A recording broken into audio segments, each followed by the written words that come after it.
آج جب ہم یہ دیکھ رہے ہیں کہ اسرائیل کے بدترین مظالم جن کو دیکھ کر اور سن کر ہر انسان چیخ پڑتا ہے، ناقابل برداشت، جس طرح سے اسرائیل میں بمبارڈمنٹ کے ذریعے مکانات کو گرایا جا رہا ہے، بے گناہ لوگوں کے اوپر، بچوں پر، عورتوں پر، بوڑھوں پر، مکان کے مکینوں پر، سوتے ہوئے لوگوں پر، عبادت گاہوں کو جس طرح تباہ کیا گیا، ہاسپٹل کو جس طرح سے بمبارڈمنٹ کا نشانہ بنایا گیا، یہ وہ مظالم ہیں کہ جو ہلاکو اور چنگیز خان نے بھی نہیں کیے تھے۔ یہ وہ مظالم ہیں، یہ وہ جرائم ہیں جو شاید دنیا میں کبھی ہوئے ہوں، جن جرائم کو اس وقت غزہ کی سرزمین پر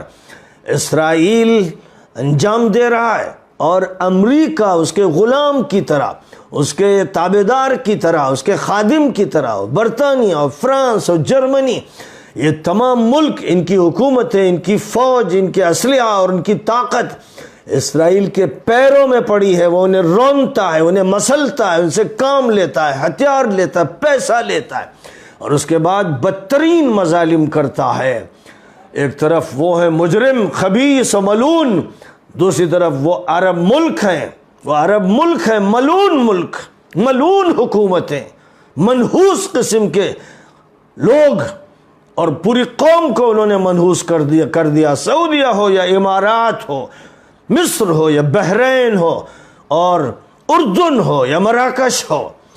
یہ سارے وہ ممالک ہیں جو اسرائیل کے غلام ہیں، اس کے پیروں میں روندے جاتے ہیں،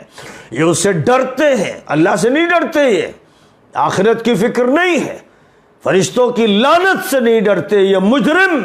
یہ خبیث، جہنم کے کندے،